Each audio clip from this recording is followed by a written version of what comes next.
Time to get off the rails Friday in full gear on this Friday.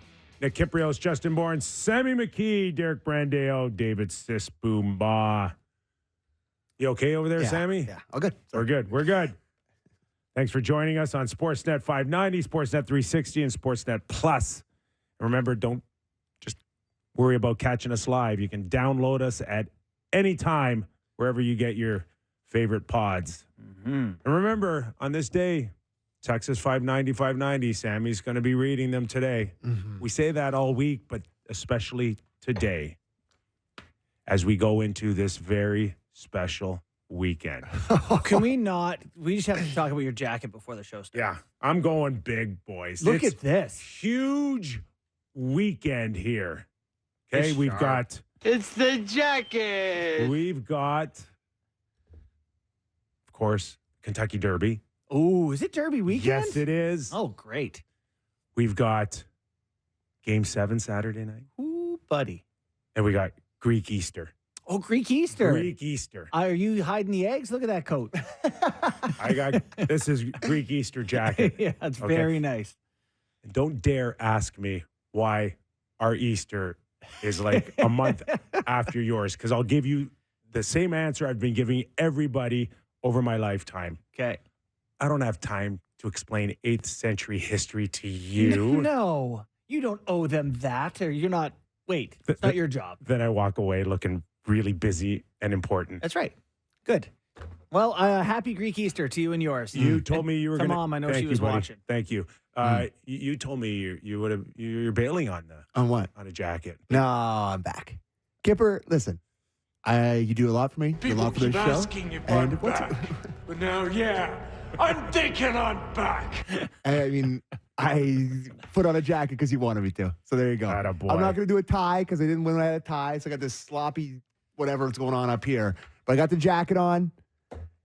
And McKee, your tweet, hello, we're back department, I'd like to file a claim, is always a funny one. Hey, what a week. What a week.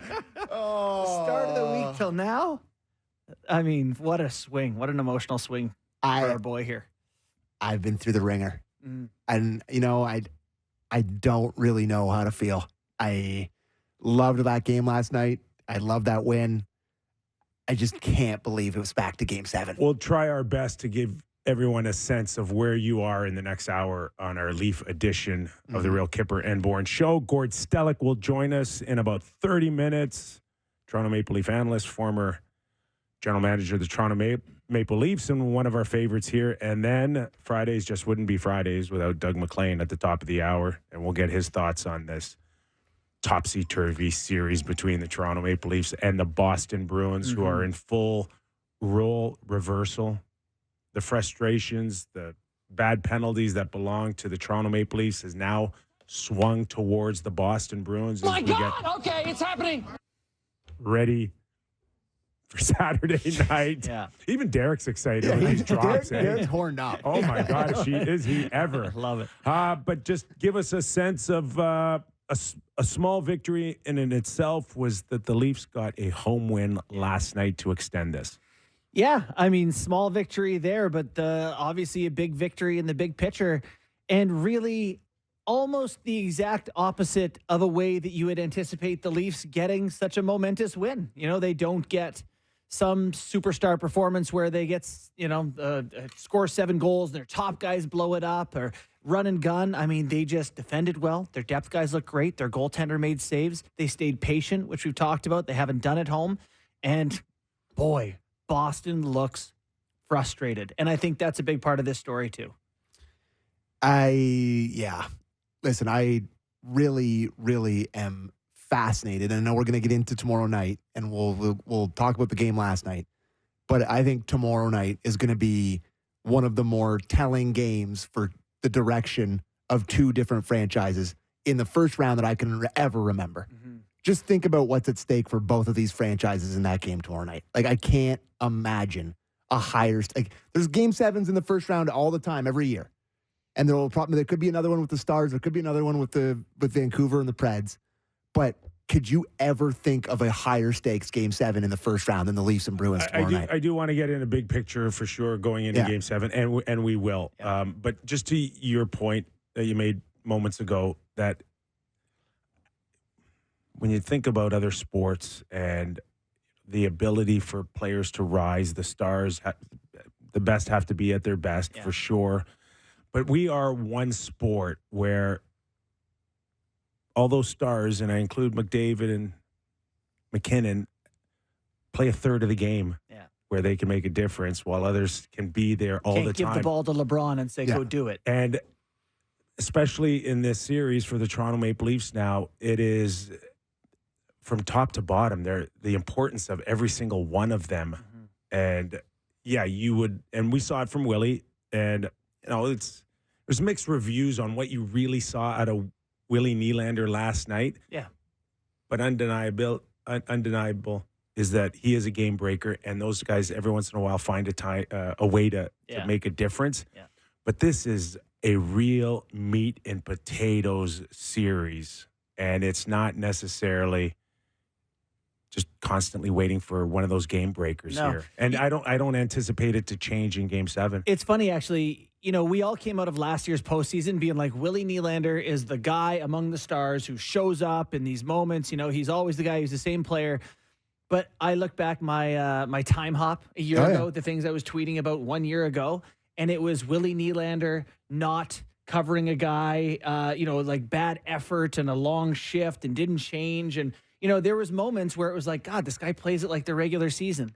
And he ends up scoring some goals and having a good playoff and all that. But the point is, Willie doesn't change. He's still, like last night, to your point, I'm getting texts about this guy's a dog. He thinks it's a regular season, but he shoots 2 in the net. It's very Willie Nylander. But Willie Nylander's, I saw him hit a few people last night, and he had one of the biggest hits I've ever seen him have before. I know. Yeah, along the boards. Yeah, along the boards. He got somebody good. He got somebody really good. And I'm like, that's though the difference. Yeah. Right? That sense of urgency that everybody else is hitting.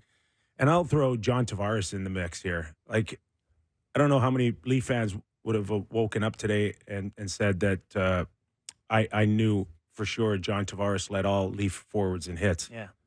He ran into everyone he could. He's trying. But that's not the John Tavares we knew in the island. Yeah. And that's not necessarily the John Tavares we've seen in the first 5 seasons here. But he's finding a way to do something different if he's not going to shoot it in the net. I think Willie had 3 hits last night, which sounds like a low total. He threw 32 all season.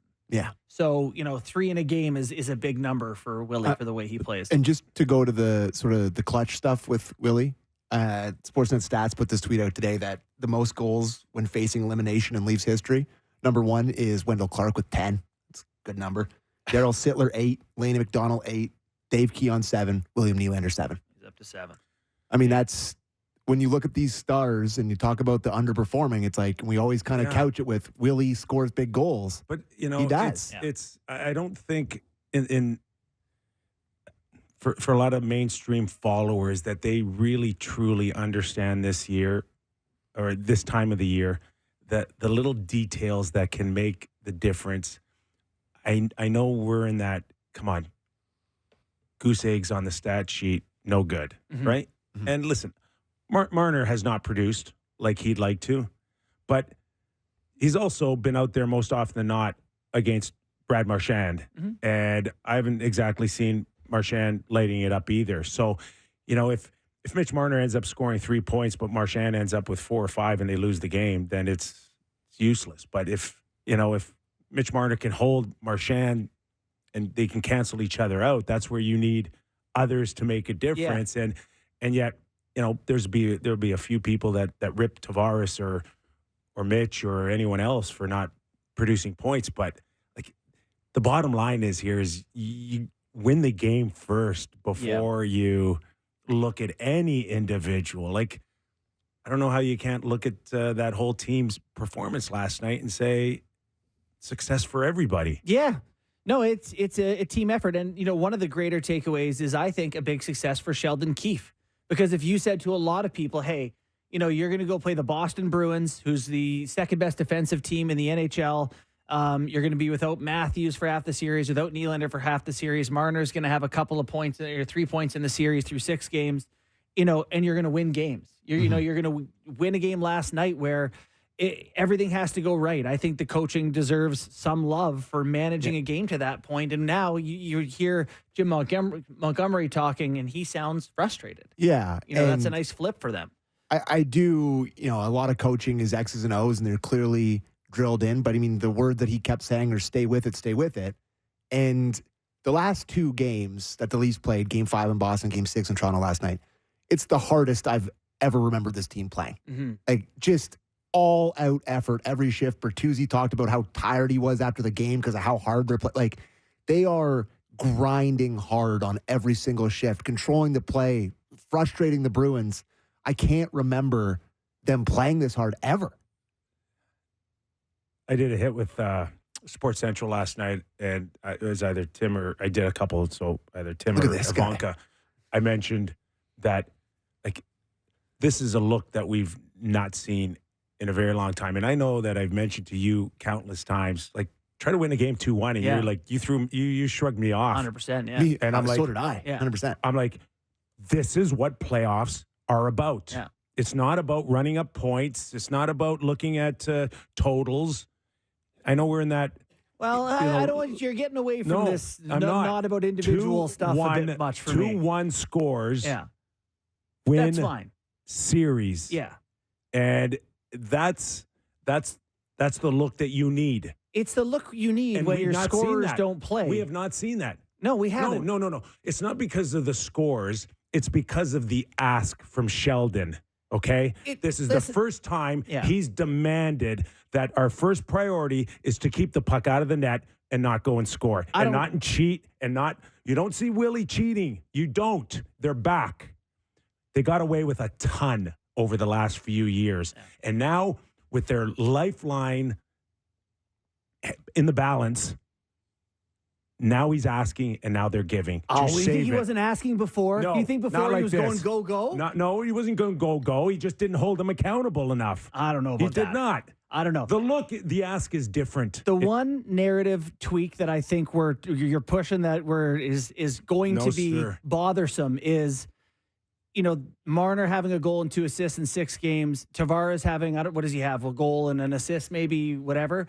You have to win 2-1 when you don't get production there. Those other guys, McKinnon and McDavid, and the guys you want to be in that class with, they're doing it even though the other team's saying that's our guy. And I know Mitch's line has been tasked with heavy defensive responsibility. But they're different players. They're different players. They can go through you. We told you this. Yes. The Leaf guys cannot go through you. They want to go around you. Yes. And that's a problem. That's a problem. Yeah, I know, but they've done a great job with it. But everyone's going, he's done a great job in a shutdown role. Well, why are we not giving Pasternak credit for shutting down a guy who gets as many points as him? You tell me all the time, Marner has top 5 points in the last 5 years or whatever. Yeah. So maybe Past is the guy playing great defense, and he deserves some accolades. You need your top guys to produce, which is why you're relying on, Yarncroc and Knies to be awesome. Yeah. Which they've been awesome. The Leafs' depth has been better than the Bruins' depth, and that's where they had the advantage in the series. Yeah, it's well said. Yeah, it's very, very. You guys are on fire. I got nothing to add to that. No, I watch the lanes. I watch the lanes blocked. I watch them in position. I watch them be on the right side of the puck, and it's just not any consistency of what we've seen in the past from them. Yeah. And I just think it's that, hey, if we don't do this now, our season's over, and we're in deeper doo-doo than we've ever been as an organization, and people are going to lose their jobs, and guys are going to get moved. And this was that defying moment where we have to play defense. And I'm seeing it for the first time in a very long time. And to your point, Mike Kelly had some stats about how this is the first year in the postseason. The Leafs have a over 60% dump-in rate. So they're getting, Bieksa came in here and said they need to go forward when there's no numbers. They just need to get it in. How many times they killed plays by getting the puck out? Yeah. Even Bertuzzi's diving just to get pucks across their own blue. You're getting efforts from guys that are sincerely paying attention to the little things within 10 feet of the blue line. And that's something we haven't got from them. Okay, let's go to Sheldon Keefe on how his Toronto Maple Leafs saved Game 6 and forcing a Game 7? The guys have competed and worked incredibly hard. They've pulled together. They've fought. They didn't lay down. They didn't accept their fate. They changed it. So, they've been tremendous in terms of their work ethic and even tonight. I mean, we don't play a perfect game by any means, but guys worked. That first period, you give up one shot, and again, not a perfect period. They had some looks, but the way that we defended to deny anything clean getting to our net was tremendous. You got to go through 2 or 3 guys. The pucks, like when you're throwing pucks from 40, 50 feet out, you hope one of them can get through. That was the difference in the hockey game last night. Is one, what do you call them? Seeing eye singles? Yeah. I think the Leafs blocked 27 shots last night or some sort of insane number. Like they were in the way of everything. I got to tell you, I love Joel Edmondson. On the back end, he just has he's so poised and blocks everything. It was that one, and the calls were going the Leaf ways, no question about that. Yeah. And then Boston got their power play, and you sent a message last night that. Would you like me to say what I said? Sure. I said, here comes the first of 2 power play goals in a 2-1 Bruins win. That's what I said. That's the sort of darkness we get in our group experience chat. speaking right there. Oh, yeah, that's what I said. Right? But Edmondson had different ideas on that penalty kill. That was an awesome kill. That was the best their penalty kills looked in forever. And just seeing guys, the offensive players like Pasternak on that team, like he had a good chance. I forget what period it was in, but Benoit just kept going and grinding him out into the boards, into dust. Right behind the net. Yes. And it's just like, God, he's not having fun. Everyone is finishing their check on him. The first 15 seconds of the third period, he couldn't carry it through the neutral zone in a bucket. Like it was chopped think he's just up. Rattled? Sick of getting hit. Yeah. I mean, I mentioned this last night, but I think how many times have you been hit this series? Yeah. I mean, I think statistically it's fairly balanced, but no time and space when the Leafs are finishing everything for him. And I just think that, they're worrying a little bit too much on being hit, or at least trying to get a hit in, and it's completely taken away their offense. Yeah. And then, the Leafs bottom of their lineup compared to past playoff runs, like they're able to get shifts from the bottom guys that are in the offensive zone. They had the Dewar line had an ozone shift with 7 or 8 minutes left last night. I thought that was a good move. It didn't affect Gregor, yes. Yeah, he's fresh. Yeah. He's got wheels. He'll finish a check. As long as you replace something with something that can he can look give you the a pop, same, right? feel Like the same. put guys on their heels. And Nobody's fighting it. So I didn't think the Leafs missed out anything there on the change. He'll play Game 7, eh? That's it. One of our favorite Twitter accounts, the Oak Leafs, put out the hits leaders, for teams in the playoffs. The Leafs had the most hits, 315. Boston Bruins second, 304.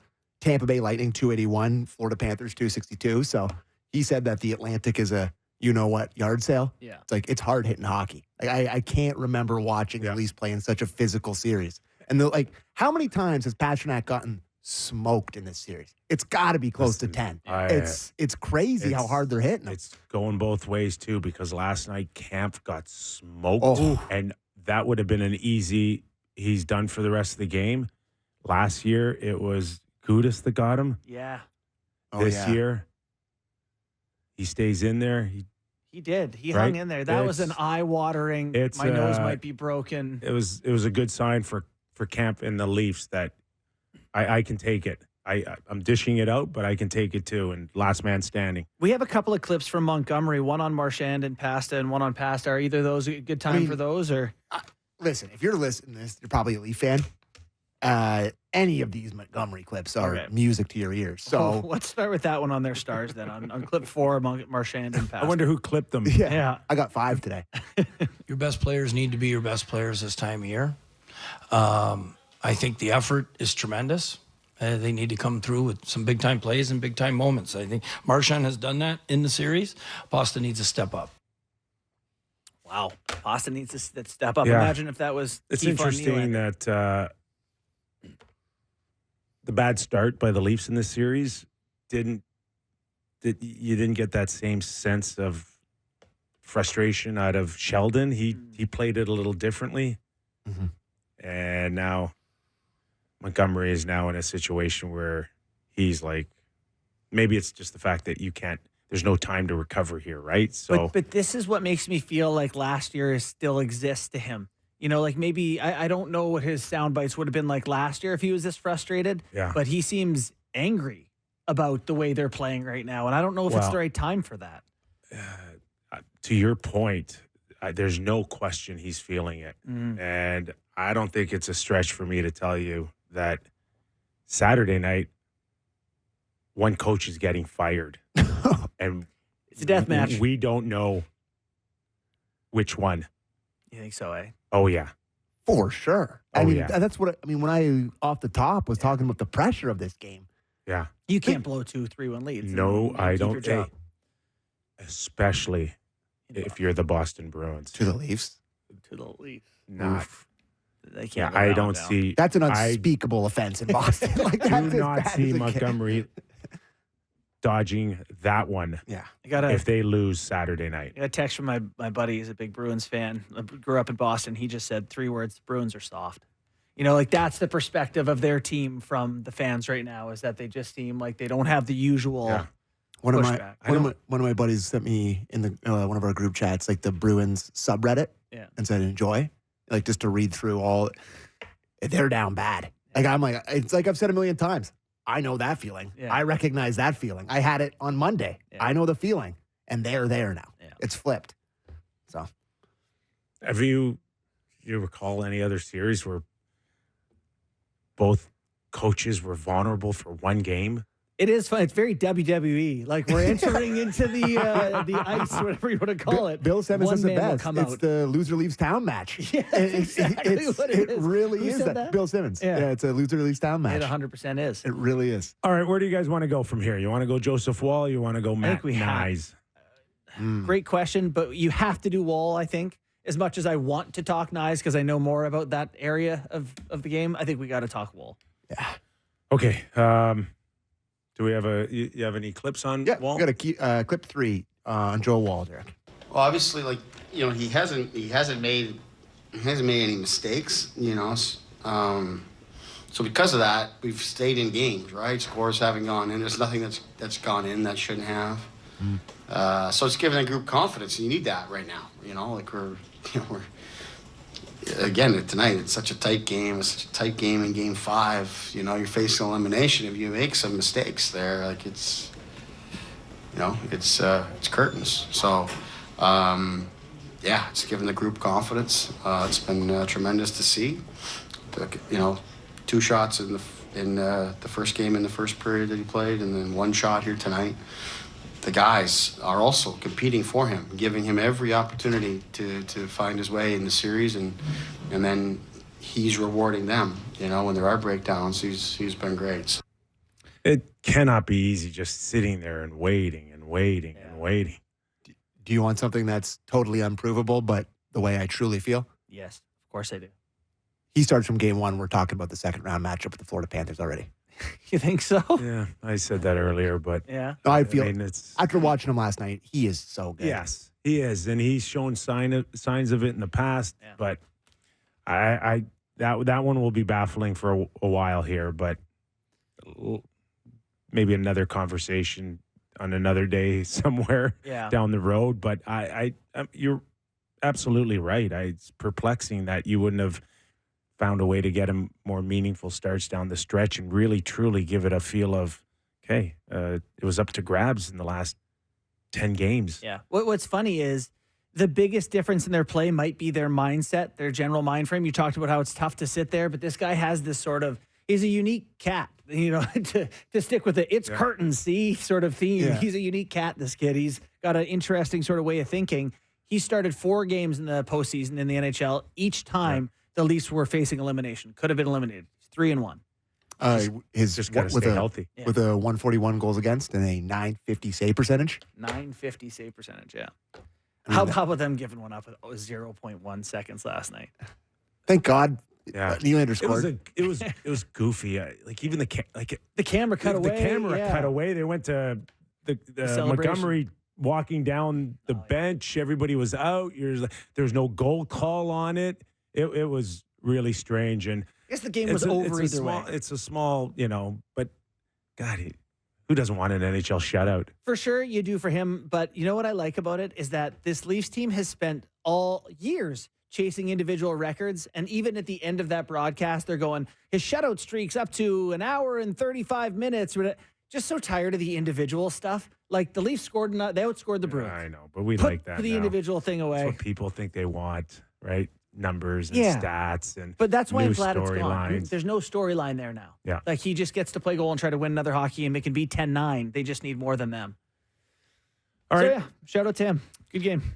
He's back in. I know I mentioned Tavares leading the forwards in hits, but the guy that's really leading the charge is a 21-year-old Matthew Knies. Yeah. There's shades of him, not to be too complimentary here, maybe overdo it, but like minus the fighting, Tom Wilson, where he's a big body, goes to the net, can score you 20 or 30 a year, can intimidate some people. He drives. He drives. He can have an element of the game where you're like, that's tough to find and works in the postseason. Yeah, he drives holes. He drives lanes. He goes to the net as hard as anybody with the stick down. There's no reason why that he should not be able to score 20 goals like that in front of the net. And then maybe if he can work on the overall put him on the power game, play at some point, he can get that number up. I don't know what number that is reachable. To me, he's almost like a Chris Kreider type. Yeah, I think that's a good analogy. It took a long time for Chris Kreider to be the Chris Kreider we know him today with the New York Rangers. Yeah. I don't know if he'll ever score 50 goals like Chris Kreider did, but he's big and strong, drives to the net, and can make a lot of people's lives miserable I'd say on the the ice. slight difference is like Kreider is a straightaway speed guy, and Knies can make you miss laterally, but otherwise I see the comparable too. He's just a confident young man right now. Let's listen to Sheldon Keefe. We got clip 5 here on Matthew Knies. So Knies, I thought was really, really good for us, in that Tampa series last year, coming in and I barely know the guy, and he was tremendous. But I do think it's going to another level here. The confidence that he's shown, the play that he made to send Willie in tonight was just one of the great plays, strong plays he made along the wall. So, yeah, he's been really good in this series and just getting better. So I think for a guy with his skill set and his size, when he gets confident and comfortable in this type of an environment, it's a great thing. Well, and again, this is his first full year in the National Hockey League, and you think about the number of games that he's played compared to last year, and he's got every excuse in the book to fade, but he's actually getting stronger. Good sign. And, he seems to have such a good read. He's willing to go forward and dump it in and get after it. But that play he makes to Willie last night is really a sign that he's not just like panic playing. No, he's not. Thinking the game. That was an unbelievable play. Yeah, he protects the puck with his body. You know what he has? He has the ability now to pick up the pace of play in the National Hockey League, but yet still have a way to kind of slow the game down a little bit in his mind. Yeah. I don't know if you recall, there was a play, I think early in the first or second, where he had the puck in his own zone and he tried to stick handle it out and he lost it. But I think it gives you an understanding, and the right play would have just been to get it out and feel the pressure, but it gives you an understanding of where this guy's mindset is, how calm he is. I do remember that. Right? Yeah. And now it's finding the right balance on that calmness, on when to hold on to it, when to protect it. To Sheldon's point, like it's an instinctual move to turn to the boards away from the pressure, protect the puck, and still put it into a place where Willie can skate into it. In stride. It was fantastic. Yeah, great play. Willie with the absolute audacity Gumption. to go backhand 5-hole with 1-0 game with the season on the line. with My 20,000 stars. 20,000 mutants soaked in Coors Light, staring down at him, breathing on him, just slips at 5-hole. Yeah, against a goalie who's been unbelievable. Yeah. So big play there. And Quickly before I know we got to go because Gordon's coming. we We got to talk just Austin Matthews. Do you want to do that in the next thing? You're going to tell me that you shouldn't play Saturday night, right? Don't mess with a good lineup. No, you know that's not me. I'm not superstitious because I'm. I thinker. mean, yeah, I think you want him to play. But the last 2 games, I'm like, do I? No, he won't. You know what? Let's think Hey, this further. The Leafs are so good without Morgan Riley. Let's scratch him too. Don't think it's not a conversation people are having out there. No Yeah. way. The No, Dumbos. who's having that? If your Dumbo friends are having that conversation, Yeah, that's a shut down the group chat conversation. leave the group chat. What? Yes. No way. Bingo. All right, we'll go to a break. Yeah, we need a break. Okay. When we return, Gord Stellick, Stellictricity in this hour of a Leaf edition. And then at the top of the hour, we welcome in Doug MacLean to give us his thoughts on the Leafs, Boston, and what's going on around the National Hockey League. More after these words. The Kypreos, Justin Bourne and Sam McKee on our Leaf edition of our show. All right, let's not waste any time. Let's bring him in. Stellictricity. Gord Stellick, former general manager and one of our favorites. Gordo, I like your shirt today. It almost matches my jacket. Well, yeah, I saw you on a little bit earlier. I ran upstairs and, it's the sincerest form of flattery, Kipper. Attaboy. Okay, so what do you make of this week? Give us your bird's eye view of what you witnessed from the beginning of the week to Game 7. Okay, well, I witnessed what everybody did. What the hell happened on Saturday? Why they didn't show up? It was reminiscent of after the first round last year, not showing up the first 3 games against the Florida Panthers. Seen that script, seen that tune far too often. Was expecting that if they lost Game 5, but I mean, who knows? It would have to be the end of a lot of things. Right now, Kipper and Justin, I'm looking at the 2004 Boston Red Sox coming back 3 games down to the New York Yankees, winning 4, winning the World Series, first time in 86 years, eradicating the curse of the Bambino Babe Ruth. And now the Toronto Maple Leafs have that opportunity to replicate what the Boston Red Sox did 20 years ago, because the Leaf fans are long-suffering fans like the Red Sox fans were. How about that? Wow. Is that are you guaranteeing that? Mark Messier type guarantee? Well, I told you I'm broke already from my other bets, so I really got no money to. I don't have any money to guarantee. But I'm telling you, this is what this opportunity, way best case scenario, and I'm not totally out of my mind, but I'm saying way best case scenario has become. Yeah. I mean, hey, you got to slay that dragon. Washington had to beat Pittsburgh. This would be very poetic. So the stage is set. The Leafs have fallen short once they've set that stage in the past. One of the reasons they have is they haven't scored on the power play. Gord, I don't even know the direction to go aside from Gord, the power play. Well, I hate to be all those assistant coaches get screwed now. That if you're the pitching coach or hitting coach in baseball and one goes south, if you're the offensive or defensive coordinator or a football team, and man, oh man, like it's no question. I mean, Justin, let's face it, it's not that big stretch isn't going to happen anymore. Not scoring more than 2 goals and not scoring on the power play. So special teams and goaltending bigger in the playoffs. Goaltending has come up really big.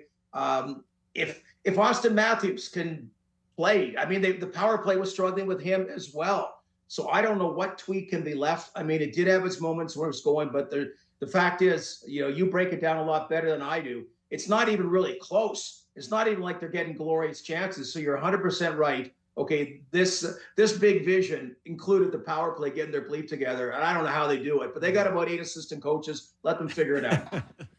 Just in terms of where we are at this moment, a lot of people just still absorbing the win last night. But the conversation is going to kind of push towards where's Austin Matthews? Can he play Saturday night? If so, how much? And the power play so bad, even him on the bench to play in a power play scenario. Is it worth it to have that discussion, Gord? That's how bad the power play is. You'll take an Austin at 50% now?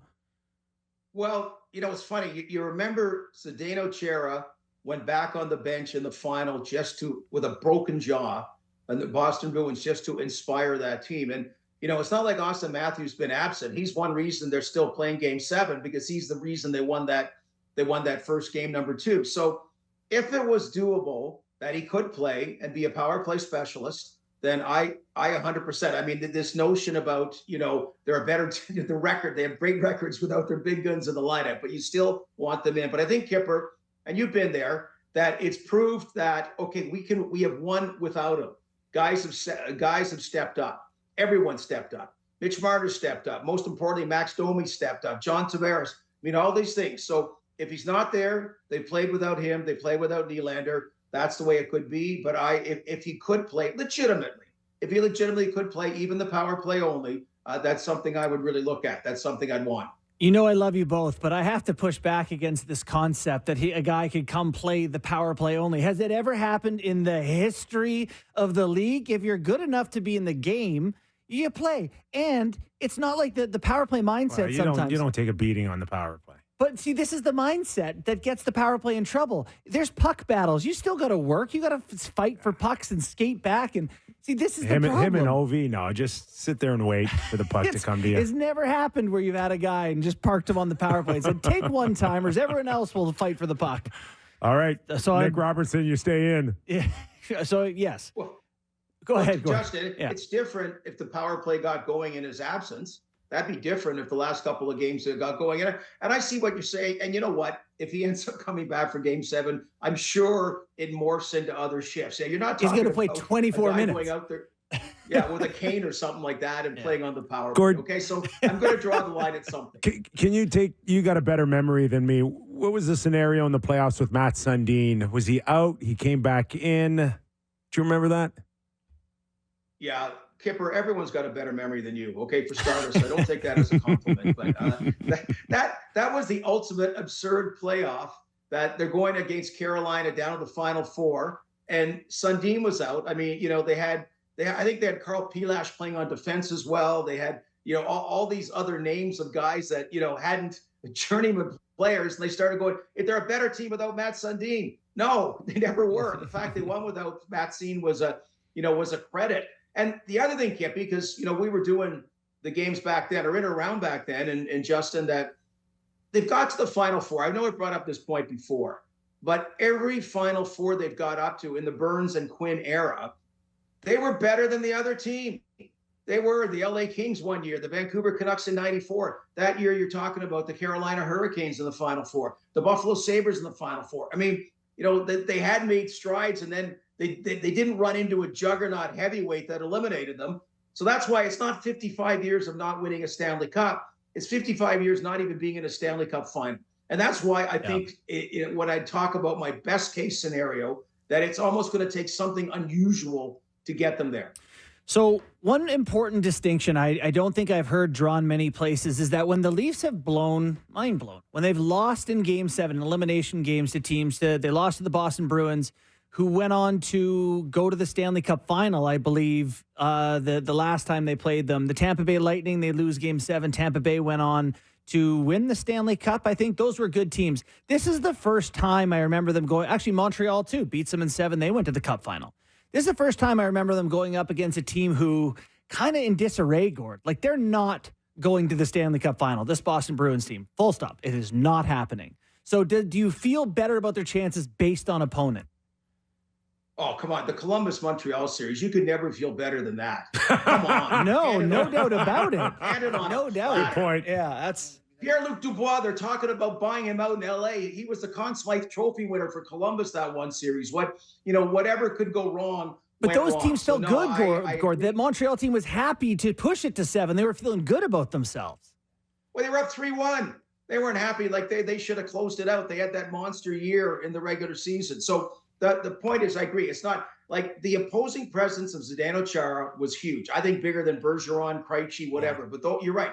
Those guys aren't there. Jeremy Swayman, those picked up from Tuukka Rask. So now the Leafs are able to counter with Joe Woll. Samsonov had been fine, but he was getting out goaltended. So, and Justin, it's so weird, those games that guys like one game, Jake Gardiner had his worst game as a Leaf. One game, Freddie Anderson had his worst game as a Leaf.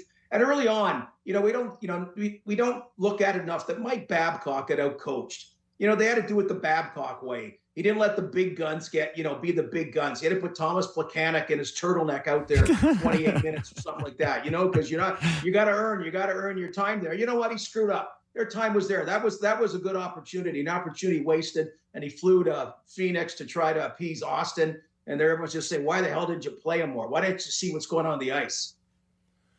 We're talking to Gord Stellick, Toronto Maple Leaf analyst for Sportsnet 590, The Fan, former general manager. So we were just briefly discussing this earlier. Is the losing coach Saturday night going to lose his job? Good chance. Unbelievable. Jim Montgomery's in that realm. Yeah. Like, really unbelievable. But hey, we're talking the first time in, I believe, history of any team sport, North American team sport, to 2 consecutive years have a 3-1 lead and blow it. It is unparalleled carnage out there.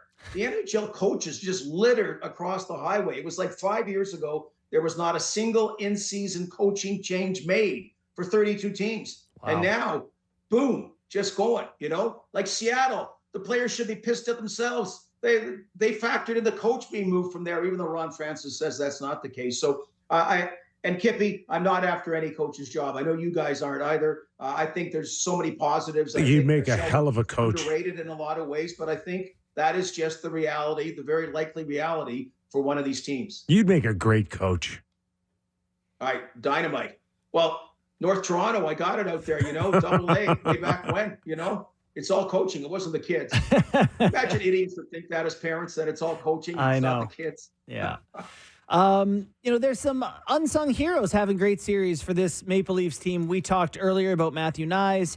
I kind of mentioned passing that I thought Yarncrocs been effective as a forecheck or whatever. But Max Domi's emergence as a legitimate threat, a creator out there. He made such a great play to get McCabe a puck at one point. He's skating. He looks like a different player to me than he did earlier in the season. How integral has his success been for the Leafs? Oh, huge, because he's filling that void. First, let's go back about some of that. You said Matthew Knies. And this is where the Kyle Dubas leaving the draft cupboard bare. 2nd round pick, Matthew Knies. 3rd round pick, Joe Woll. Guess who's making entry-level money again next year? Those 2 guys. Yeah. Great if Easton Cowan gets a big award there in the OHL. So, that's why it wasn't a smart, astute strategy to totally go for it all the time. Not only did you not get it, but you passed up the chance for these players to grow, develop, and also use the entry-level salary. Max Domi, I remember they tried him at center a few weeks ago. He's done a lot of different things. Him and Bertuzzi really seemed to find their way at the halfway point of the season. What was he, 10-0 at faceoffs in the first period, that game in Boston? You talk about a real statement, because your first thing is we're screwed without Austin Matthews. He goes out and played with the way he did. So you're right about, and Lyubushkin and Edmondson at the trade deadline. Look at the minutes last night. 6 defensemen with relatively even minutes. So it's just about almost like an orchestra. The team has really got in sync these last 2 games. The first win, it was a good team effort, but it was Austin Matthews' game. Last 2, all these other components have come in. And I don't know how much psychologically it's when you don't have a star player. Guys try all the time. So it's not like they weren't trying before, but it just has borne the kind of fruit to get these 2 very different, unusual wins that's not the Leaf style, but at the most critical time of the year, they've come up with 2 of them. Not to derail all this energy, but there's a but here. I'll go to you, Gord, first. Any loss at all throws it right back to where it was at the beginning of the week? Is there a chance that that this Leaf Nation or the media can take anything out of the last 2 games or an amazing effort in a loss Saturday night? Or is this the fork in the road tomorrow night where you move on and all is forgiven? If not, we're back to square one. So, yes. Yeah. I'm not like this does not save or salvage the season. This saves it being a credible disaster. But no, continually, whether it's a 7th game in that, not getting out of the playoffs, forget it. Not good enough, whatever it may be. And that's, so I'm 100% on side of, I know Brendan Shannon's always said it's not the sexy thing, but you can't keep going back year after year after year. That's why I think this is just such a great opportunity to get to that next level and hopefully run with it. I mean, Joel Quenneville, coaching the Chicago Blackhawks, talked about this team 7 years ago, that he saw similarities to when Patrick Kane and Jonathan Toews and company started in Chicago. Look at the success they had.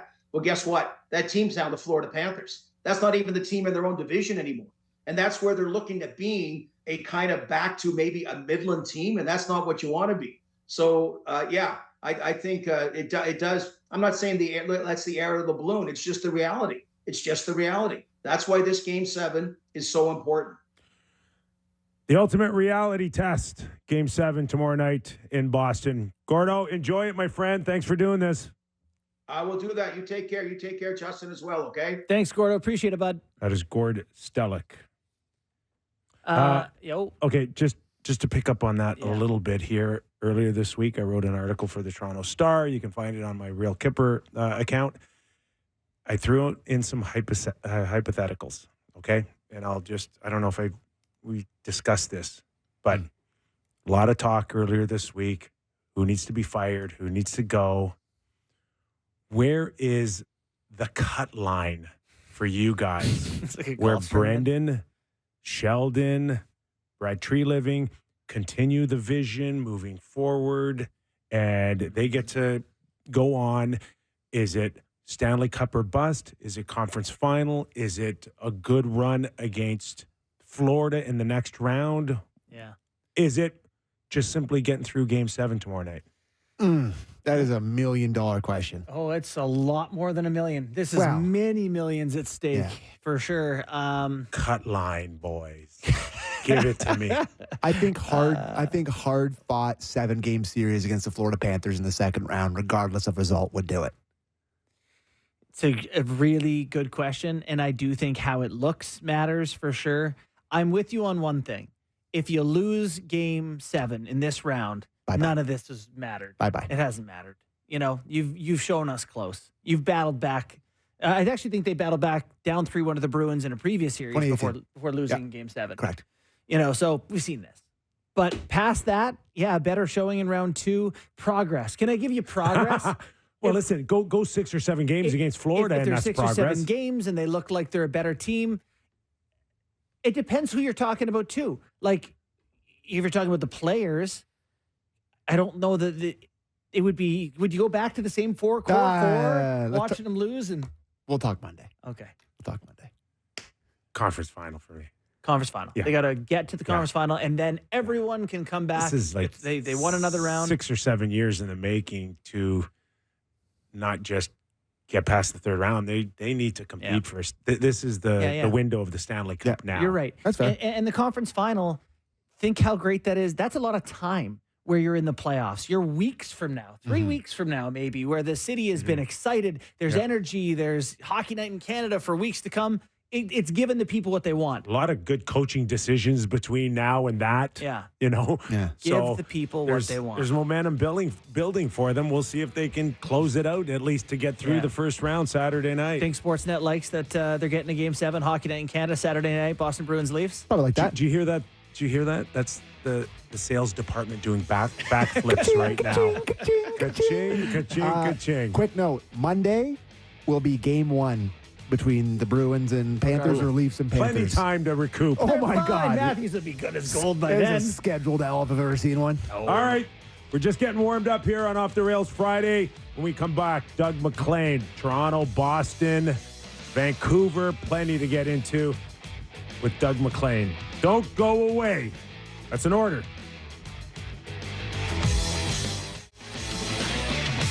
Here we go. National Hour on the Real Kyper and Bourne Show. We are live on Sportsnet, Sportsnet 650 in Vancouver, Sportsnet 960 in Calgary. This hour, Real Kyper and Bourne, brought to you by Bet365. In a few minutes, we'll welcome in Doug MacLean, former NHL president, GM, head coach, author of Draft Day, How Teams Pick Winners or Get Left Behind. I'm sure he'll mention it as well, about 17 times. No, let's not bring it up. We're over it now. He's already there, probably. Are we over it already? Hey, texts. Text Yes. 590-590. It's playoff version of text. Bring the A game. Put on a jacket. Borny took his off. Kyper looks amazing. So text us 590-590, and we'll read them after Doug today. So text 590-590. Some critical games, including the Vancouver Canucks and the Nashville Predators. Last night, we saw a gem, or was it? We'll bring in Doug MacLean right now and get his thoughts on this topsy-turvy series. Oh, boy. Here with Toronto and Boston. You're looking pretty good again. I got to, yeah, that's 2 weeks in a row. Got the hair trimmed up for you, too. I got the summer cut going. I told him to take it right to the wood. Got the mandatory retiree seersucker underneath, looking good. How are you feeling? I'm hearing. By the way, this is one of I bought a bunch of new shirts to get away from the Sportsnet logo. How are you feeling? I heard you're under the weather. I don't know if today you're going to be a game time decision or you just disappear altogether. I don't know whether Jill would want to tell us it was an upper body or lower body injury or, an illness or migraines. What's going on with you? First of all, I had the 15 stitches in the arm. Oh, so I just got it done, taken off the stitches yesterday. So now I could play golf. Had the stitches taken off in the morning, played 9 holes last night just to try to loosen up a little. You get bit by a croc hitting your ball out of the water or what? So you know what it's like this time of year to be battling something. Injuries, and I've been battling. I went to the doctor this morning just to get some medication. I haven't been feeling good for a week or so, a little upset stomach situation. So I'm just battling through it. And we're hitting the road on Sunday. We're heading north on Sunday. We're going to head out for a couple of weeks and then hit PEI mid-May. So I'm going to be on the road the next couple of weeks. So I want to get cleaned up to get back to reality, All right. So in saying that, what do you make of the Toronto Maple Leafs not starting with Willie Nylander, the series not maybe ending with Austin Matthews, and yet here they are playing for Game 7 tomorrow night? Well, I mean, I guess I shouldn't be surprised since I led off the prediction parade that I thought they would beat Boston. But then when they went down 3-1 or whatever it was, I thought they were toast. I mean, I'm caught off guard. Two things: how Boston are paralyzed, and how well the Leafs are playing, especially away from the puck. I mean, tell me I'm wrong. Like, I watched the first 2 periods last night, and it was paralyzing to me to watch how few plays were made. Yeah. It was as ugly a hockey as you can imagine. And guess what? Sometimes to win in the playoffs, you have to learn to play ugly hockey, which they haven't learned, and it looks like they've got a crash course in it the last few days. All of a sudden, they're a tougher team to play against because they're grinding. They're playing with some brashness. I like what they're doing. I do. And Boston, everybody's over Pasternak. I mean, he's got 6 points. Somebody said, is he banged up a little? Maybe, but he's not playing as well as he has to. But look, it was ugly, and they won. The kid in goal was good. Knies, who I was hard on early in the season. I liked his game last night. I liked that line in particular. I really liked Domi's game. I really liked Domi's game. I wouldn't tell Ty this to his face, but he's a lot better than Ty. So I was actually You're not going out on a limb on that one, I could tell you. Do you remember the time we're on the desk, like you two are sitting there, and Ty came in, and I think Millard was with us. I'm not sure who was the host. We had a bunch of them there for a while, and we went through them pretty quickly there. But anyway, Ty came in, and you said something, got him ticked off. He come up and grabbed you behind the desk, and he picked you up like a paper doll. It was unbelievable. I thought, what is this guy doing? But no, the kid has played well. I mean, he's playing fast. I really like his play below the goal line, how he's finding people in the slot area. His face-offs have been spectacular. Who would believe this? But Domi is better than Elias Pettersson in Vancouver right now. Oh, no. Well, that tells you what Elias Pettersson has to do tonight. Do you want to turn the page from the Leaf series or stay on it, Kyper? What are your priorities here? Because I do want to talk about the Canucks. Yeah, I want to get some thoughts. One other thing is I've got to give their credit to their blue line, who I've maligned a lot. The blue line all of a sudden are battling, and they're not easy to play against. And I know they're focused on Pasternak, but Marchand was not very good. What's with him chasing Bertuzzi around the ice? Like, when is Montgomery going to say enough of this and just play hockey? Mm-hmm. What are you chasing Bertuzzi around for? But anyway, Game 7, I don't know who's going to win it, boys. Just one Boston more. Can't be this bad 3 games in a row. Just one more, because you've lived it, coaching a Stanley Cup final.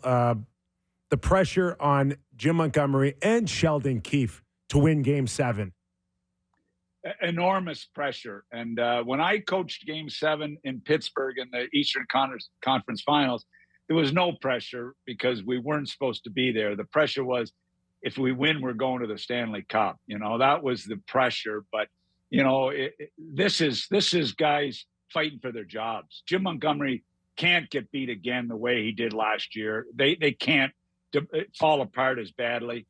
And we know that Keefe's fighting for his job. And I don't like to ever talk about guys fighting for their jobs because, I was in their shoes and it's not fun.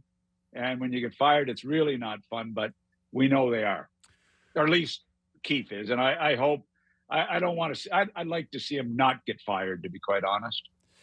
On the West Coast, I can't imagine anyone is worried about their jobs in that Vancouver series. Nashville, both teams, I think, were better than expected this season. But you get to the point where you have 109 points or whatever the Canucks did over the course of the regular season, and expectations change a little bit. They steal a couple in Nashville. Now it kind of feels like they're just trying to squeak through this series. Where are you at with this Canucks team? Well, I've been really disappointed in their games. I mean, look, they had the great 3 minutes or 2 minutes, in Nashville. Then they go home and blow it again. But they have not looked very good. I mean, Nashville, to me, after Game 1, has been the better team in this series for me, territorially and overall play. Everything in Vancouver, for me, has got to go through, Hughes, Pettersson, Miller, Besser, but right now, Pettersson just isn't there right now again. And this has been going on, boys, since Christmas. Mm-hmm. We've heard talk since Christmas about this guy and the contract. And then he gets the contract and goes and Hughes plays his tail off. He makes big plays. He hasn't quite been himself as he banged up. And that's why you hate to be critical of too many guys at playoff time, because you really don't know who's banged up and who isn't. Rick Tocchet. Vancouver. Hey, Tocchet and Burnett are both up for Coach of the Year. They're finalists for Coach of the Year, and they're playing off in the first round. Both of them have done good jobs. The loser will be tremendously disappointed in their team, especially Vancouver. The public comments are just Pettersson needs to move his feet. That's all Rick Tocchet cares about. After that, everything's should be easy to fall into place for him if he gets his feet moving. No. Go ahead. Sorry, Doc. Moving your feet is really important. I agree with that. But there's one other element that's a touch more important. Shooting the puck. That's a little bit more important when you're a star. Shoot the puck. Don't look for backdoor cuteness. Don't look for the little fade diddly-do. Let's shoot the puck once in a while and become a bit of a threat. When you're a coach, Mac, and you've got these guys that you can almost feel like your success lives and dies with, like, how tough is it as a coach to push behind the scenes, to push in front of the scenes in the media, what you say, how you say it? Is that an internal battle in itself? Because you don't want to do or say the wrong things this time of year, do you? You really don't, especially in the media. You don't, with your team, your team really well. You know the players really well. You know what you can say and what you can't say. You should know who to push and who not to push and who to get to and who not to get to. I was a little, Montgomery saying Pasternak's got to be better. He's got to be better. Well, he's got 6 points. And I mean, who's he playing with? Like, they're not a very good team. Pettersson has got some skill and talent with them. So to me, Pettersson should be better. And how do you push them? I don't think you want to push them in the media this time of year. I think it's got to be talk it one-on-one or in front of the team with everybody, talking about to the group. It's a group thing this time of year for me, but your big guys have got to come through. Your big guys have to come through, and it is a group thing, but like the Canucks' lack of ability to get shots on Nashville is baffling. The fewest shots through 5 games of a playoff series, they have the second fewest total since 1960. You know, is it that much harder to get through a team defense like Nashville? It's not like they're a bunch of Norris Trophy winners over there, one of them. Yeah, like, you know, you've got a couple of solid guys there, but no, it's a mindset that you've got to get the puck to net. But I mean, I watched the Bruins last night with 1 shot on net in the first period, you know, and then they have 5 in 1 shift, you know. So, you know, but it's got to be a focus to get pucks to the net, and you've got to have your top guys leading the way. Look, it's funny how stars are. I remember living and dying with Stevie Y for 5 years when he really was struggling to get losing to the Leafs, losing to San Jose, losing tough first round series. And Stevie was he was putting so much weight on his shoulders in those days in Detroit. It was over the top. And then all of a sudden, when the team grew, when the team got better, Stevie became the go-to guy. He became the guy. I was saying to Nick the other night, when is the last time we've heard a guy like Pasternak, Pettersson, Marchand, Matthews? Well, he's sick or whatever's wrong with him, so he can't say it. But come out and give us a Messier. We're going to win tonight. We're going to win tomorrow night. Instead of all this, talk to the coach. Come on, one of them say we're going to win the goddamn game. You give us a guarantee on our show then.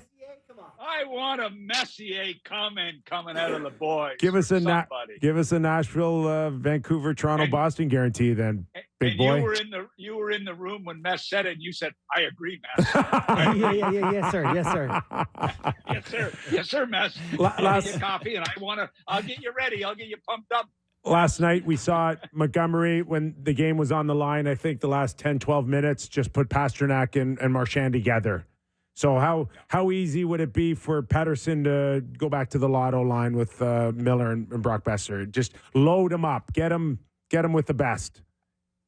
If usually, look, he's got to get them going, and I would try everything. I would try them together. You like, that's the greatest thing about playoff coaching is it's spur of the moment decisions that you see a tendency that, hey, I think that group of 3 together could capitalize here, and I'm putting Marchand with Pasternak more than I'm not playing him with them, to be quite honest.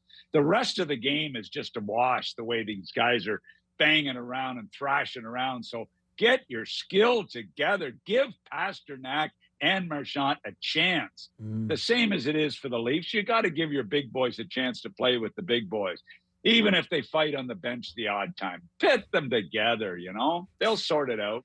Is there any chance that the Edmonton Oilers can be beat by the winner of the Vancouver-Nashville series? Did you like how the Oilers looked in their round 1 series against LA? Yeah, I really liked how the Oilers have looked, and I like the way they've looked they were so terrible the first 10, 15 games that, you know, a new coach is going to help them. I think the guy has been a calming influence, although I think Jay was a pretty solid coach too. It just was it was the timing, it was Campbell, it was goaltending, it was a disaster. But you know what? LA are a poor example for me. I didn't think they had a chance in that series. They had a couple of good games. I think the only challenge will be Nashville play really good team defense, and a Vancouver's big blue line, the bigger guys in that blue line, get back to playing the way they're capable of. They'll be a lot tougher on Edmonton than LA were, for sure. But I've got Edmonton winning the next round against either of them. You know, we talked. I didn't know I was being called on the carpet to do predictions today already before the series is over. But I guess that's the way it is today. You want everything quicker, you guys. Did you hear Steve Valiquette earlier this week talking about how he has to prep to come on the real Kyper and Bourne show? He ain't mailing it in. And you know what he said to numerous people, and I keep hearing it? He said, MacLean's such a great guest. I gotta do my homework. But I'll tell you what, even with my coat on and my puff and my, you guys like the stiff collared look. I know it's a short sleeve, really nice shirt, and the nice haircut and the great looking glasses. Now I am no match for Steve Pretty Boy Valiquette. Not even close.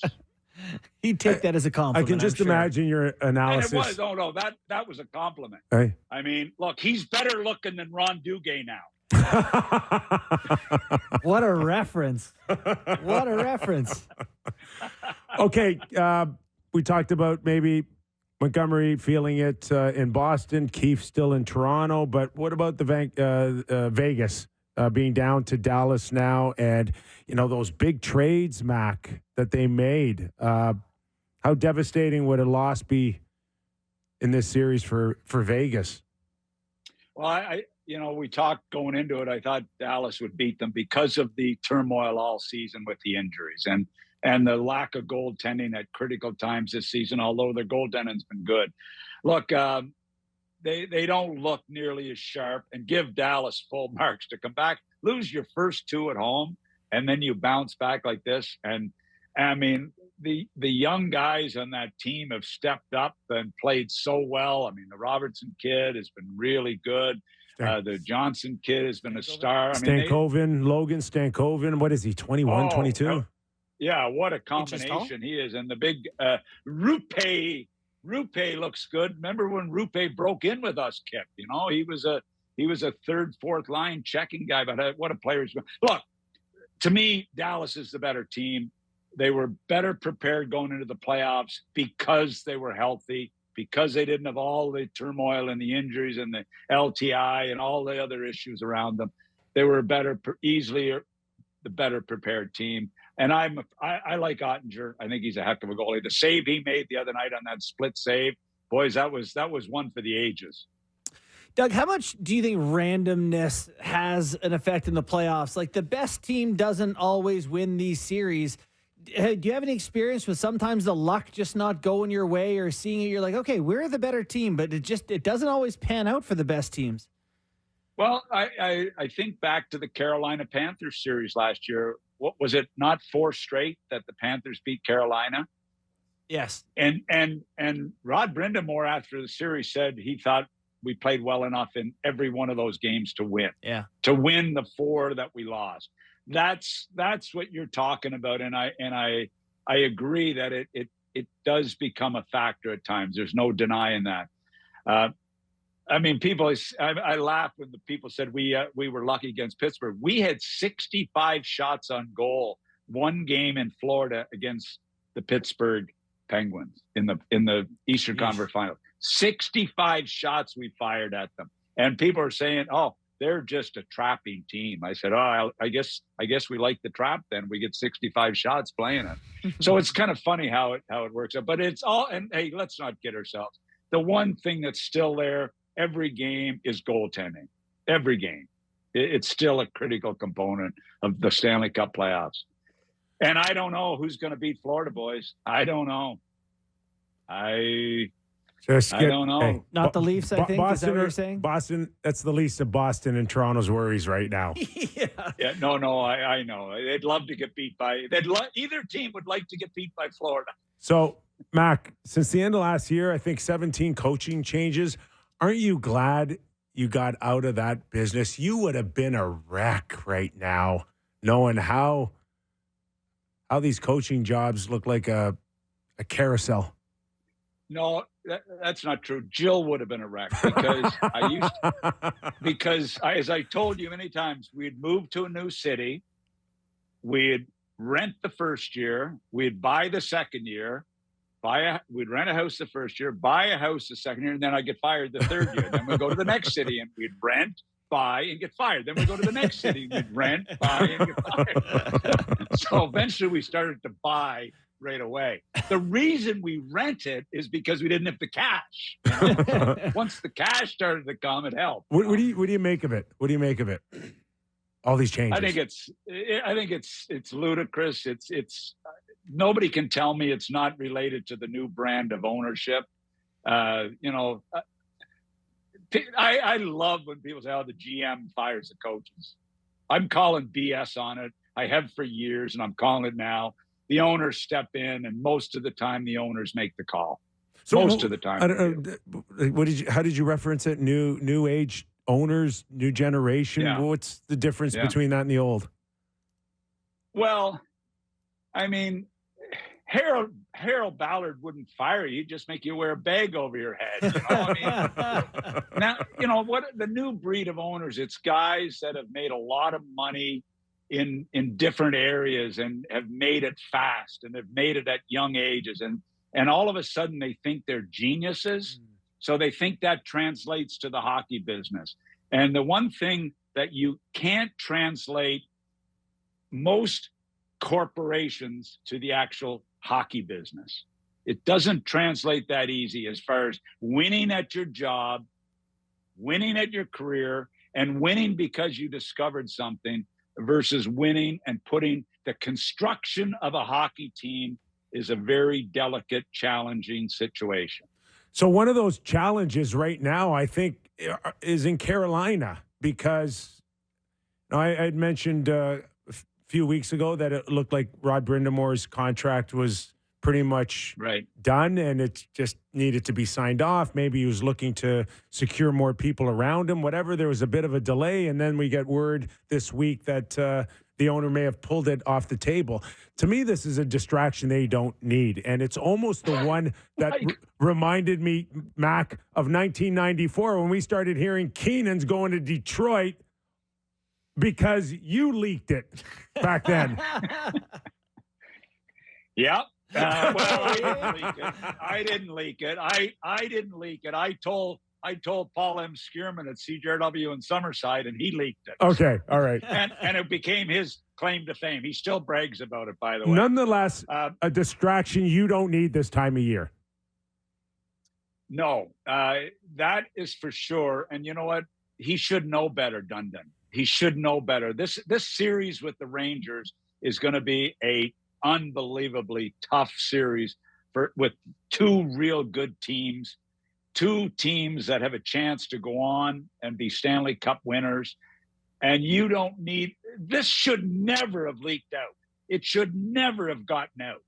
And I've never heard of contracts being pulled on coaches before. I've never heard of that. I mean, you put a deal out and you work through it, but you don't pull offers from coaches, do you? I've never heard of that. I don't know what. Have you? No. I don't know. I don't know Where does anything. this come from? Pulling offers. Like, I mean, most logical people don't pull offers even on players because it's, you know, it's BS is what it is. Negotiate in good faith and work through your issues. Isn't it great that you'll never have to worry about any offer being pulled from you on the Real Kyper and Bourne show? I offered to take you golfing when you come to Toronto, Doug. How about that? You know what? I get asked a lot. I get asked a lot about it, and I just all I say is I keep it professional. I just say I have no comment, and I get asked it most by Jill. Oh, sorry. The question yesterday was, can we play at the park in West Palm Beach tomorrow? Play 9 holes. And then she came back 10 minutes later. I said, sure, hon, let's go play 9 holes. She said, I said, no, we can't because you have the Real Kyper and Bourne show to do. We're ruining her retirement on Fridays. So we played last night. We made up. We played last night. It was fine. You know? Well, we appreciate it, Mac. Guys, not as much as I do. And, have fun and enjoy the game. And it must be exciting to be in. What's it like down at the park every night down at the arena outside there with? Are you with Mackenzie doing the? Is it Mackenzie that's out in the parking lot or what? Yeah, Sean Mackenzie. He's what do You they guys call are it? you Dundas Maple Leaf Jurassic? Square? No, it's Are you Jurassic guys was up in- Raptors. Oh, right. Yeah, Maple Leaf Square. Are Maple you Leaf guys Square. up on the stage? We used to be up on the stage there. You guys there anymore? Yeah, no. They're No? they're keeping us in the bullpen until further notice. Conference final, Stanley Cup final. But hey, the Leafs go to the Stanley Cup final. You're going to come up for that. 100%. Yeah. Would you help me get tickets? All right, give us a Canadian prediction for tonight and tomorrow night, Vancouver and the Leafs. Vancouver win tonight. And where's the game? It's in Boston, eh?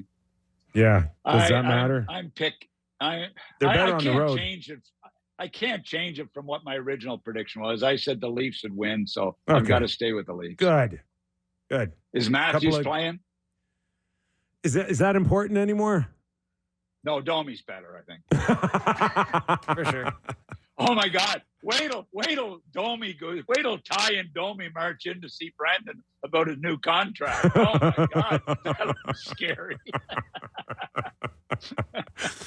I can just see it'll be Ty and Mario and Matt going in to meet with Brendan. Okay, this is where you completely take it off the rails. Okay. Okay, boys. All right, take care. Thanks, Mac. Doug MacLean, former president, general manager, and our Friday guest on Off the Rails. Looking sharp for our show, too. Sure appreciate that. In all seriousness, we joke a lot.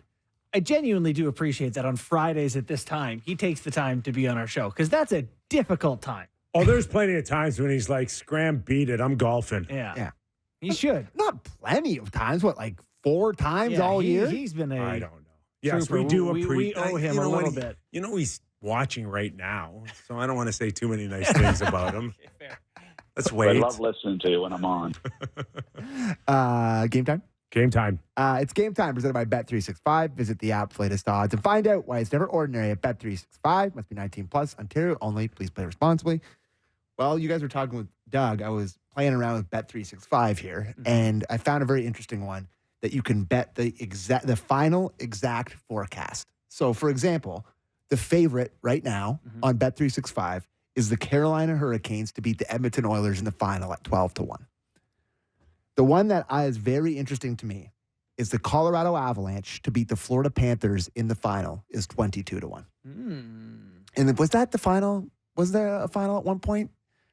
Did Colorado play Florida in the final? Florida only went to the final the 1 year Doug coached, right? Oh, yeah, they lost to Colorado. Their first Stanley Cup ever came off of Doug's. Oh, okay. Florida There you go. Okay, there you go. So there you go. If you want the Sportsnet Bowl, the Toronto Maple Leafs to beat the Edmonton Oilers in the final is 50-1. So everyone. That's the Sportsnet Bowl. So I just thought it was interesting. If there's one that was back in September, was it not? Yeah, a lot of many went Toronto Edmonton final. Yeah. So if there's any that you guys like, what do you think the final is going to be? You said Dallas over who? Florida. Dallas to beat Florida in the final is 25-1. What did you say? Dallas or Carolina over Dallas. Carolina over Dallas is. No, I think I said Edmonton, but whatever. Give me Carolina, Dallas. Carolina to beat Dallas in the final is 18-1. All right. So I found that very interesting. Okay. So if you have a lean on one of those, you can get some pretty good value there. Rangers are coming on for me too now.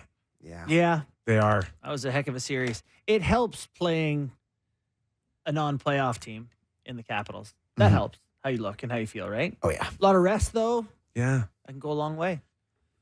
Yeah, I can. I take the rest over thinking that the energy gets derailed. Yeah. Well, if you're looking for a long-term run, certainly letting everyone get healthy increases your chance. And clearly a couple massive games tonight, 2 game 6s. The first one, Vancouver is a slight dog in Nashville, plus 105. Nashville at minus 125. Dallas, it's minus 115. Golden Knights minus 105. At this point, with the way that the Nashville and Vancouver series has looked, the under, to me, is very tantalizing, and it's at minus 110 for under 5.5. Feels like there's no goals in that series. There's a million block shots. The Stars can't score. That one's interesting to me. And I actually like the over in the Vegas-Dallas series. Feels like there's been a ton of goals in that one. A lot of good players. So that would be game time. That was Game Time presented by Bet365. Visit the app for latest odds and find out why it's never ordinary at Bet365. Must be 19 plus. Ontario only. Please play responsibly. Okay, we'll catch our breath in the next 15 seconds here. When we return, we'll get some sound from Rick Tocchet on his Game 6 goalie. We'll talk Jack Adams finalist, which includes the man I just mentioned. Texts. Plus, best of all, your texts. 590-590. Text. Right now. Text. 590-590. You heard the man.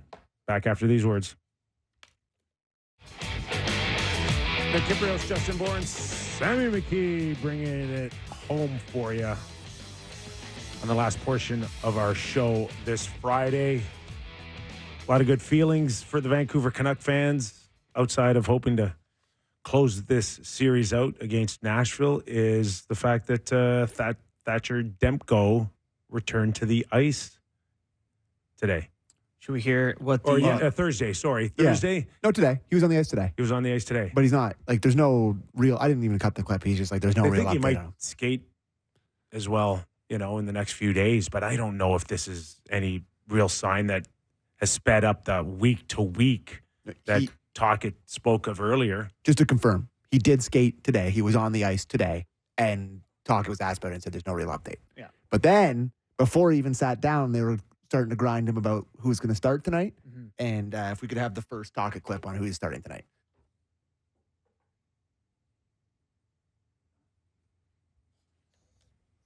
No. Oh, okay. Nope. All right. No Rick Tocchet clip for you. But do you want to tell us what he said? He was like, don't even ask me. That's what he said, yeah. That was pretty good. I'm hoping pretty good Rick Tocchet. That was. I'm hoping she wears the salmon paisley shirt and comes in full of confidence and is fantastic. He looked really good last game. Yeah. Listen, you hope that was the perfect remedy for a team maybe that just needed to alleviate some of the tightness that maybe came off of the last game. Yeah. And they just find a way.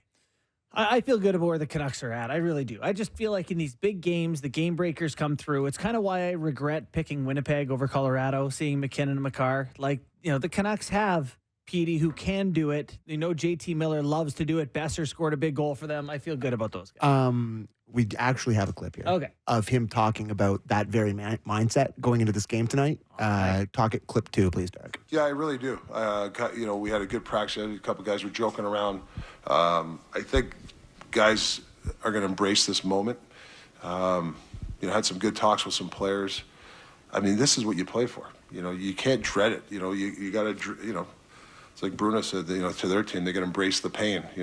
We're the same thing, but embrace the pressure. This is what you play for, right? I mean, you want that puck in a certain situation. You want to be on the ice where you have to defend a face-off. There's going to be some points in the game where we're counting on this individual to get it done, whatever the play is, and I think that's what we play the game for. You want to be counted on. And if you can kind of just wrap your head around putting yourself out there where you don't hurt the team, meaning, you don't want to fish pucks out of your own net. So if you're Pettersson, you don't feel like the next shift I have to get it done. Mm-hmm. You just wait for your opportunity. You only need a split second. You just only need a moment this time of year. Yeah. You don't need a string of extraordinary play. Dangles and, Willie Nylander last night for the Toronto Maple Leafs, you can kind of say over the course of 60 minutes, there's some things that you liked, some things that you didn't like, but puck comes to him in a big spot. One gets through. Yeah. One gets through, and the next thing you know, you're on a late breakaway, and now you got 2 goals, and you're a hero. I don't think he had scored since like March 26th or something. Like it had been a long time since he scored a goal, and all of a sudden you get one. March 26th is the right date. Yeah, then he gets the first one, and all of a sudden it's like, oh right. How is Pettersson in any different position? Right. I guess the only reason I'll give you is that these Leafs, even though they haven't won a ton, have played a ton of playoff hockey. Right, they've played how many game 7s now? They've been playoffs for 8 straight years. PD has not been exposed to this in the same way. Yeah, is that's maybe fair. The only difference. Yep, that's fair. You think they get it done tonight? Oh, I do. I think this is going. I do too. They don't go away. This team, this Nashville team, I know Brunette deserves they credit. will not go away. And I think they think the last time they played at home, they deserved better. They did. They did not close the door. And I think this is going to go the distance. They got to find a way to get some more opportunities for the Canucks. Again, I like that they have the players to do it, but you can't get 12 shots. You can't be, banking on luck, on PDO, something they've done at times this year. Jack Adams finalists include Rick Tocchet, Burnett, and Bonus. What a shame to have lost Talk as a guest on our show. It was a tragedy. One of our favorites. He was. Yeah. But well-deserved, right? What were expectations? Did you have the Canucks as a playoff team this year? I did not. I think. No, I didn't see any of this. If I'm not mistaken, preseason, I think Rutherford said if everything breaks right for us, we could be a playoff team. I think was the way he led into the series. And just to add to Doug MacLean's note on owners, that Vancouver probably made it worse for a lot of teams out there. What do you mean? Well, turn it around like Vancouver did. Oh, yeah. Like, what do you mean? It's very doable. They were... Right, exactly. They were done. They were out. Nobody thought... What changed? They flipped. They got Hronik, and that's about it. Got a good coach. Yeah. Off we go. Off we go. So now, that's... I thought that was a really great point by Doug, that owners now buy these teams, and they're like, okay. Or they, Doug's right. Some of them are just riding the coattails of daddy's money, but they were fans of hockey, so now they get to make expert decisions. That's what happened, I think, a lot in Arizona. These are the true joys of being extremely generationally wealthy. You just get to play with it as a toy. Yeah, and then you don't pay your hotel bills. Yeah, apparently. And then you go to Salt Lake. What was up with that? I don't know. Any updates? Are you still calling them the Yetis? What are... No, they're just Utah. So thoughts on game, before we get to text here, thoughts on Game 6, Vegas Stars tonight. I guess my thoughts are that there's so much talent on the Vegas side, and the Dallas is so good. Doesn't this have to go 7? I'd like it to go 7. Doesn't this have to go 7? And you just do, they are Stanley Cup champions over there. So yeah, Pietrangelo and Stone and Marchessault. Believe they announced Aiden Hill's going to start tonight. Not sure how you feel. Does it really matter? To me, no. With that defense, if they keep it to 20, 22 shots on goal. And if you're Cassidy as well, we literally won the cup last year with him. So you might as well go down swinging. Have some confidence to go to in a big spot. Yeah. It's very anecdotal, but it always feels like there's one team that loses the first couple at home that you're surprised by, and then they come back and they like, remember when, didn't that happen to Washington the year they won the cup? When I think they lost the first 2 at home to maybe Columbus or maybe somebody. They lost the first 2 at home. They went to Grubauer after Holtby, and then they came back in that series. So I just, the first 2 at home, there's always that happens, and then Stars could do the repeat. I can see that happen. Come all the way back. Yep, absolutely. All right. Let's go to text. Okay. Big time happy Friday to my 3 favorite hockey guys. You all look so handsome today. This is Mary Elizabeth a game. What a game. So proud of our boys in blue. 1959 is the last time we beat Boston in a series. Tomorrow, Hockey Night in Canada will be so exciting. Oh, my nerves. Thanks again for the best 2 hours of dynamite TV. Go Leafs go, from Mary Beth. Wow. Mary Elizabeth. Is there a question there? Nope. Just wanted to, buddy, flattery will get you everywhere. Mary Elizabeth texts us all the time. So is it an 8 p.m. Thank you so much for that. Tomorrow? Is that 8 p.m. Hockey in Canada? I don't know. But either way, 8 o'clock. Do you know, No. what's that? Why 8 o'clock? No, maybe it's 7. 7 is a perfectly fine time to play a hockey game at. Do you know, once upon a time, when they first started, they were putting games on Saturday nights at 9:30? No, they weren't. PM? PM. Who are these people? No, that's the way I think Hockey Night in Canada started. Yeah. Because they were so scared that people wouldn't buy tickets to go to the games. Oh, really? So they put like half the game on. They kept half the game off so you would buy tickets. Is this true? I don't know, but it sounds good. Is this a Kyper fact? Or is it sounds really good. I don't know if I believe so this. all you historians out there. Well, ask Mary Elizabeth. She might know. Give us verify the it for me. HNIC. But if it's not true, it did sound really good. For sure. We shouldn't have even questioned That's it. half the show. Yeah, I might have missed it, but I haven't heard anyone talk about the Marchand shoving the linesman last night. It was pretty tame, but I remember that Mike Pekka got 5 games for just grabbing a ref's arm. No recollection of that, but I'm reading the end of the text. So, you remember anything about that with Pekka, Kipper? I don't remember that. I do remember. I do remember that.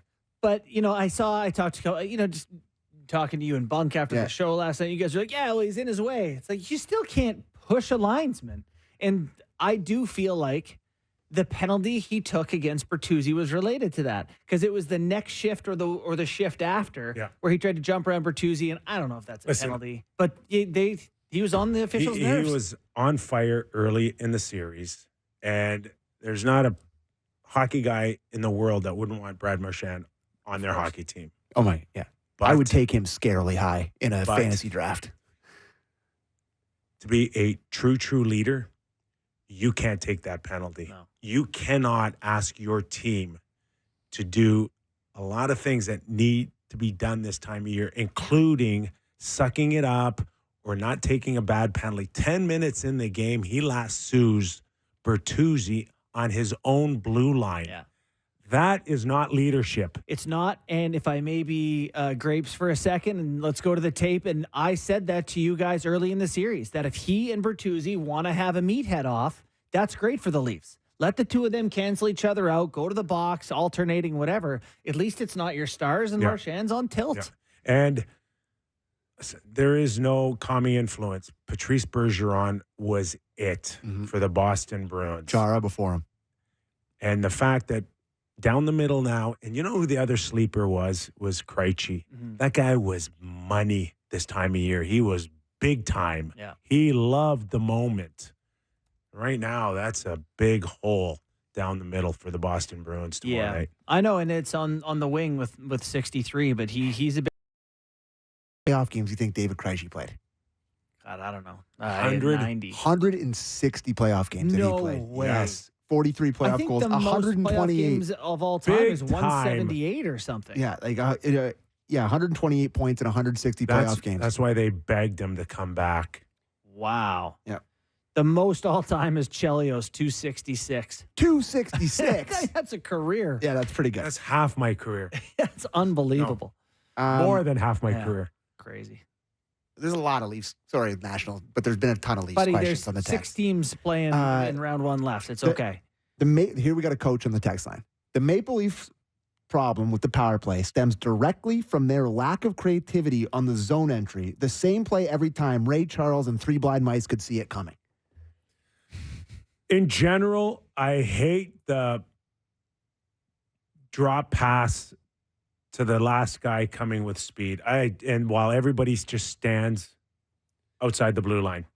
What I hate about it is the lack of speed it gives the wingers to get in on if you have to dump it and the other team is standing up, which they tend to do, it's tough to then chip it by him because you're the only guy with the speed as the puck carrier. What I hated was Boston inviting Riley up the middle, Morgan Riley, and saying, go ahead. And then Riley still trying to pass it back through the traffic to do the drop. You're in now. They've let you where you're trying to go. There needs to be some open-mindedness about taking what the defense gives you, and the Leafs haven't What are done they, that 0 for 15 and 1 for... They're 1 for 20 in the series. 1 for 20. 20 power plays. 0 for their last 15. Yeah. 20 power plays They're not even is such a getting good number. And they're still pushing Game 7. It's insane. They've got minimal offense from their elite players. They can't score on the power play. They've been lit up on the PK. Game 7. To me, and I'm no expert, but the thing that kills me is not even the drop back, because everyone does the drop back. Yes. It's the attempted little saucer pass at the blue line that they do so much. Often off the backhand of Mitch Marner tries it all the time. Willie does it a lot too, where they're trying to get the zone. It just feels like they're batting that out of midair every time. Yeah. But I don't know. What do you think the Oilers are doing now with their power play? They just give it to 97. He just goes in the zone. They got it like wrapped in bubble wrap, or it's in a heater right now. Just imagine running that power play meeting on the breakout. You're going, as you can see here, there's just a picture of McDavid's face. We have him. We're going to give it to him. Everyone's like, got that? Okay. Power play meeting adjourned. What snack we going with for Saturday night? Wow. You guys eat during the game? I have a bowl of ice cream and 2 bowls of popcorn every single night of my life. So Wow. I'm hearing bad things about popcorn. Oh, it's bad. Yes, It's bad for you. It's a bad gut Oh, yeah. I'm pounding it, pal. snack. I love popcorn. I actually, not to give a free plug, but I got this ice cream, this carrot cake ice cream. Unbelievable. From where? Good Behavior. Unbelievable. Sounds great. Carrot cake ice cream. You got it for Good Behavior? No, it's called Good Behavior, the place. But the ice cream is out of control. That's out of control. Like it's also like $14 for a pint of ice cream. It's just absurd. Yeah. But one Did you buy it at the Scotiabank Arena? No, I didn't. But I like to have dinner, and then this is big time fatso mode here. But dinner, and then first period I'll have like some chips or something salty. Third period time, carrot cake ice cream. I'm snacking. I got the stress going. 6'5" helps because you can disperse the weight. Winning or losing, like is that part of your your superstition? So I actually find it really because during the regular season, a lot of the Leafs talks you're drilled in, you're not that nervous. But last night, the last period, I'm just just looking through your shirt. I have a hard time. It's so hard to really critically analyze. We still got a few seconds on the text 59590. I want to hear a couple of more comfort foods during your Stanley Cup playoffs, if you can get them in. Yeah. We'll see what we get here quickly. You're just crushing little Buddhas, aren't you? Souvlaki, tzatziki. You're having a full gyro at 9:30. And a little Buddha. Oh, yeah, just nothing wrong with that. Burping up garlic. Oh, my God. Up is right. Let's hope it's an up for Canadian teams this weekend. Yeah. I don't know. So we got tonight. We're going to pick game scores. Yeah, let's do it. Vancouver Canucks, Nashville Predators, 7 p.m. on Sportsnet. What do you got for a score? I'll go 3-2 Preds to go Game 7. Where, of course, the Canadian team will win. Yes, Okay. but that's what night would that be? I hope Sunday. Could use a little Sunday action. Wow, that's a fast turnover. Well, yeah, so the Leafs play Saturday night, and regardless of outcome, them or Boston, Game 1 against Florida is Monday, 2 days later. That is a quick turnaround. That is. Vegas win tonight? I've loved Dallas in this series since they went down 2-0. They look really good. I think Dallas gets it done tonight in Vegas. I do. Okay, I'm going to say Vegas wins a war, some sort of 5-4 overtime Mark Stone fiasco. Getting some truly weird texts about food.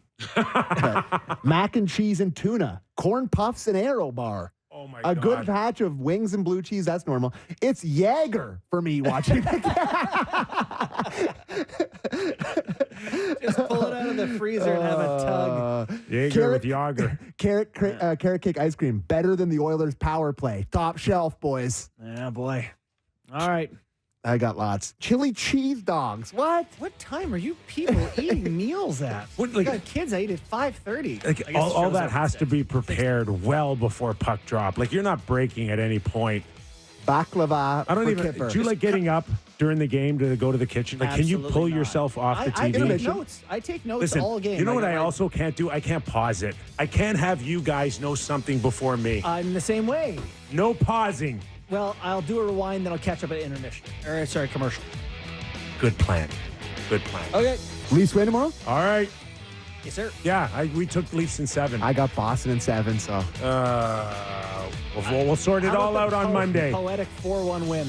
Our thanks to Gord Stellick and Doug MacLean. Enjoy your games tonight. Enjoy your weekend, and we're back Monday on The Real Kyper and Bourne Show. Thanks, everybody.